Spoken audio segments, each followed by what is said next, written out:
Good morning, students. Good morning, ma'am. Good morning, ma'am. Good morning, all of you. Good morning. Okay, students, you have already discussed about the topic mass number, atomic number.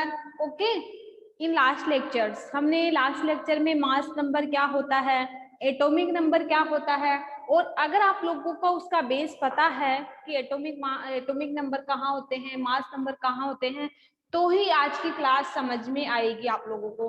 क्योंकि आज का जो हमारा topic है वो है isotopes and isobars, जिसको हम समस्थानिक या समभारिक भी बोलते हैं। ठीक है, तो आइसोटोप्स एंड आइसोबार समझने के लिए पहले हमें क्या पता होना चाहिए, atomic number and mass number. तो एक बार देख लो, ये हमारा कोई सा भी क्या है, एलिमेंट है। जिसे बात करूं, ये हाइड्रोजन भी हो सकता है, हीलियम भी हो सकता है, लिथियम भी हो सकता है, बेरिलियम भी। ठीक है, ये कोई से भी क्या हो सकते हैं, एलिमेंट हो सकते हैं, जो मैंने आप लोगों को पढ़ाए हैं। समझ में आ गया। और यहाँ पे हम क्या लिखते हैं, एटॉमिक नंबर, ध्यान देना स्टूडेंट। और यहाँ पे क्या लिखते हैं हम, मास नंबर। समझ में आ रहा है, ये क्या होता है यहाँ पे, एटॉमिक नंबर, और यहाँ पे ये क्या होता है, मास नंबर। ये हमारा कोई सा भी एलिमेंट हो सकता है। और एटॉमिक नंबर और मास नंबर इन्हीं क्या एलिमेंट्स पे डिपेंड होते हैं कि हाइड्रोजन है तो उसका एटॉमिक नंबर 1 होगा। ठीक है, और मास नंबर क्या होगा, ऑलरेडी मैं आप लोगों को सिखा चुकी हूँ, लेकिन फिर भी एक बार देख लो। जैसे मैं बात करी हूँ किसकी, बेरिलियम की, तो बेरिलियम का एटॉमिक नंबर क्या होगा, बेरिलियम का एटॉमिक नंबर क्या होगा, बेरिलियम कौन से नंबर पे आता है, 4 पे, और मास नंबर क्या होगा इसका, 8। ठीक है, लेकिन जब हमने ट्रिक में पढ़ा था तो उसमें देखा था कि बेरिलियम के लिए उसका मास नंबर क्या होता है, 9 पढ़ा था हमने। Yes ma'am.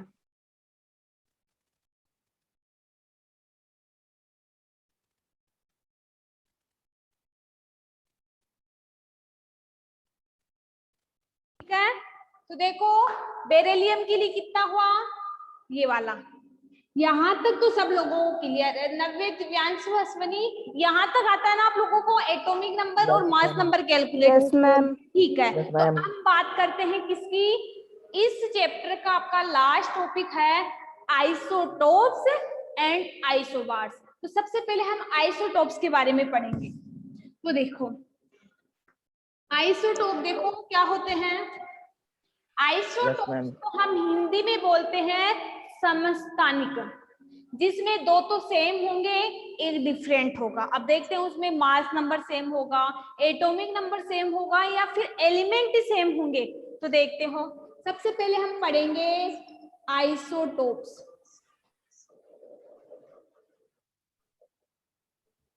और आइसोटोप्स को हम हिंदी में बोलते हैं समस्थानिक। तो सबसे पहले हम इसकी डेफिनेशन देखेंगे। तो देखो, एटम्स ऑफ सेम एलिमेंट, ठीक है, विच हैव, शिक्षा है, पढ़ने दे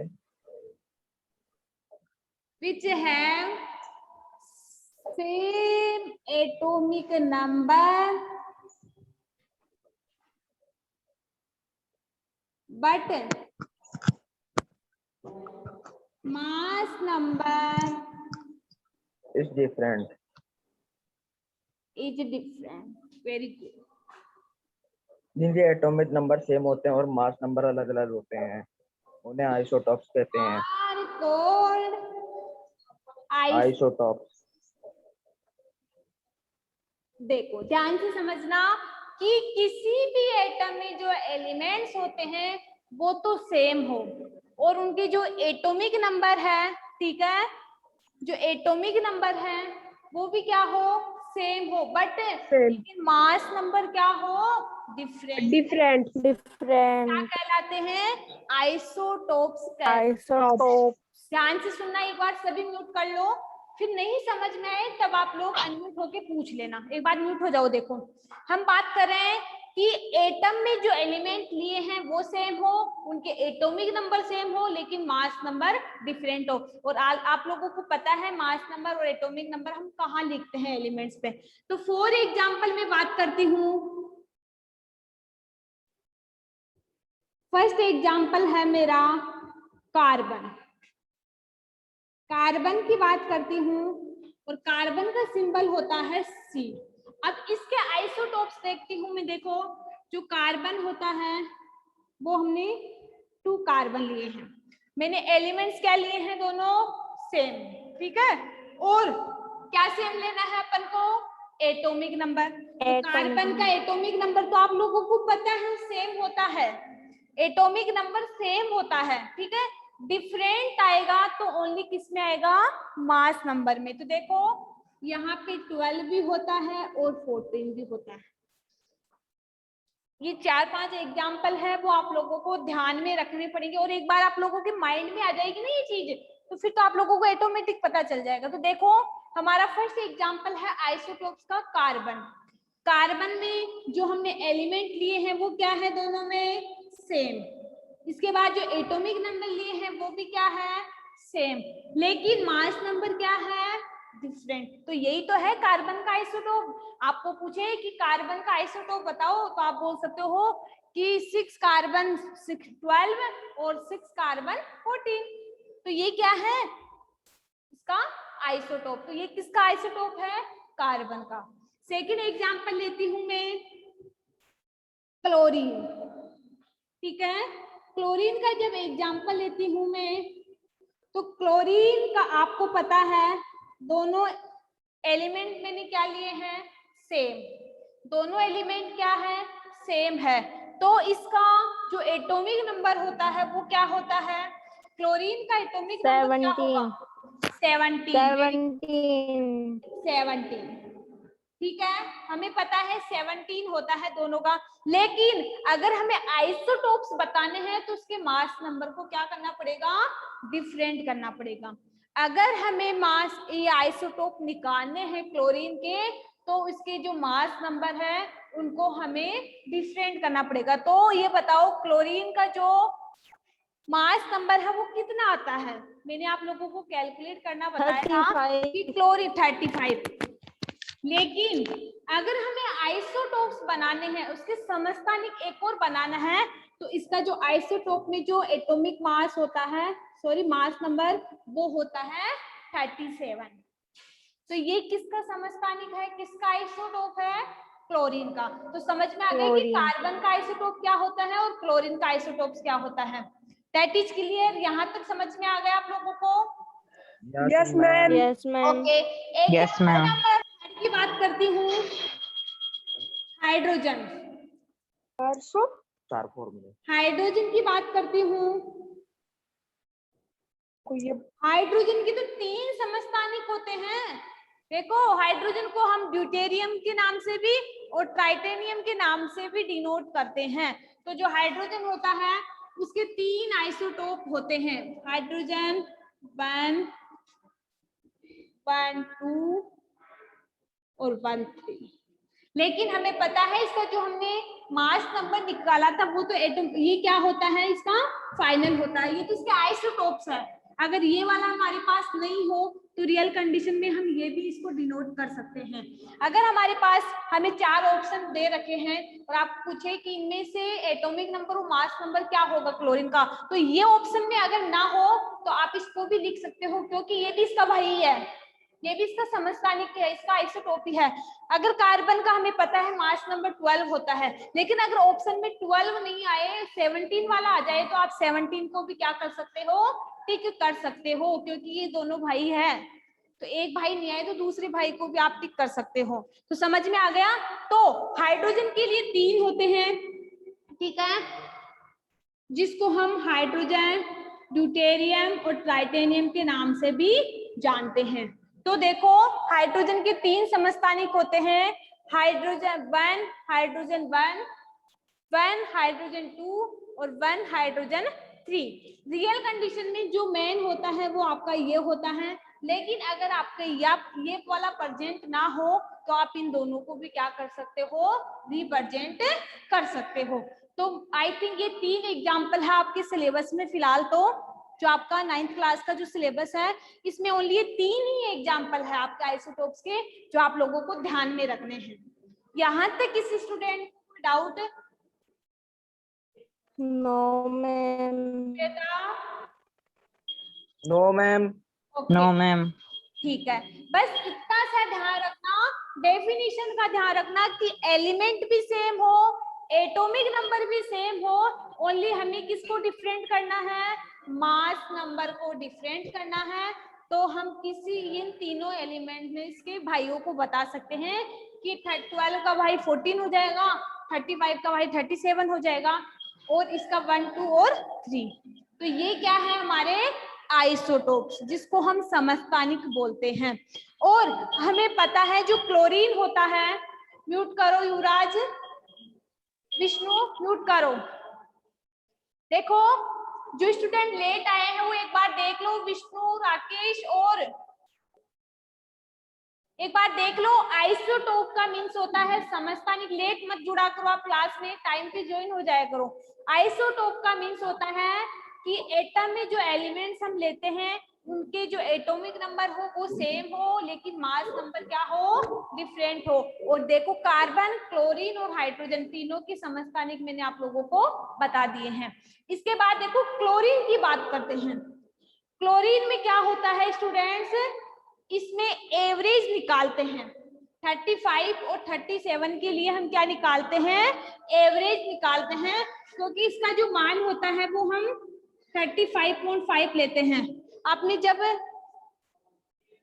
वो क्या मास नंबर, वो क्या मास वैल्यू निकाली थी, तब हमने ये वाली वैल्यू ली थी क्लोरीन के लिए, तो हम इसका क्या निकालेंगे, एवरेज निकालेंगे। तो एवरेज निकालने के लिए हमें क्या पता होना चाहिए कि क्लोरीन का जो मास नंबर क्या है और एटॉमिक नंबर क्या है।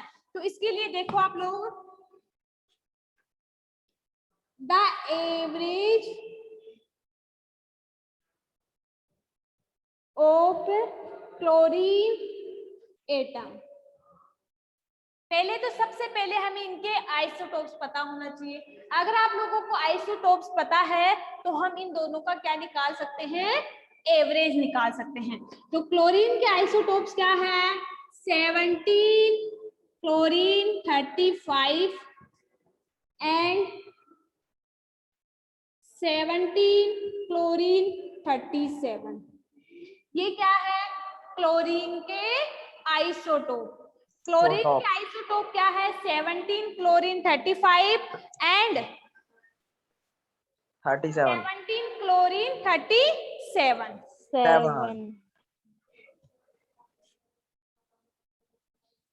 17, ठीक है, या हम बोल सकते हैं 35, ये किस में है, ओप में है, तो डिवाइड मल्टीप्लाई 17 प्लस, एंड का मतलब प्लस, ठीक है। इसमें होता है 35% और ये होता है 25%, ठीक है। और ये है 25 प्लस 100 मल्टीप्लाई 37। समझ में आ रहा है कि किस प्रकार से हम क्लोरीन के लिए एवरेज निकालते हैं। तो हमें 25 और 37 के बारे में पता होना, सॉरी कि 75 है।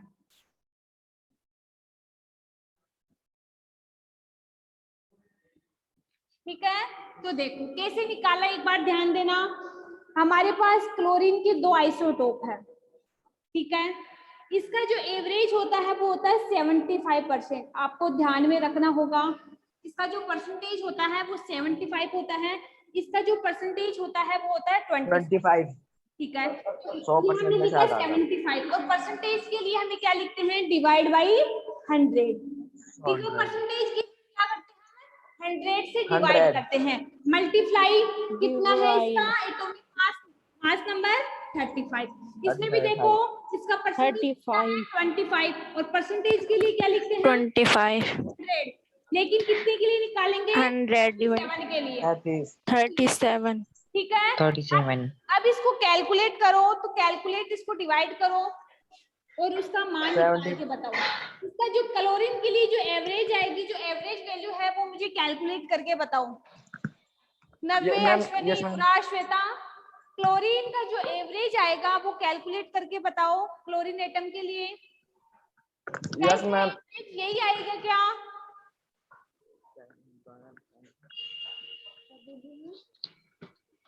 कैलकुलेट करो एक बार। 25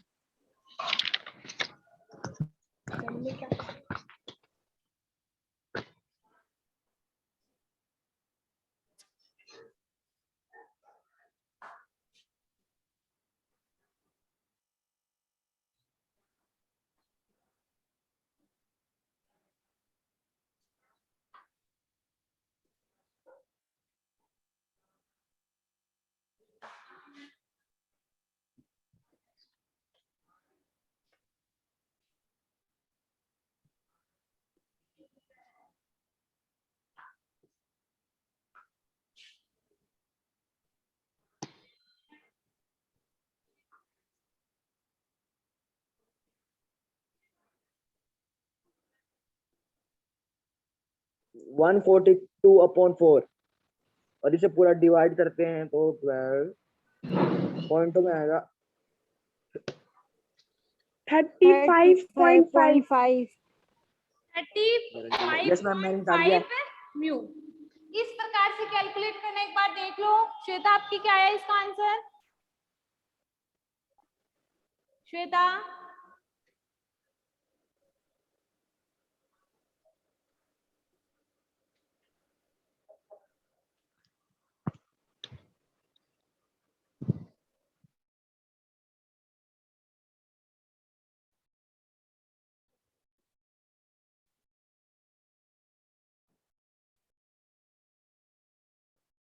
श्वेता कैलकुलेशन करने पे कितना आंसर आया आपके?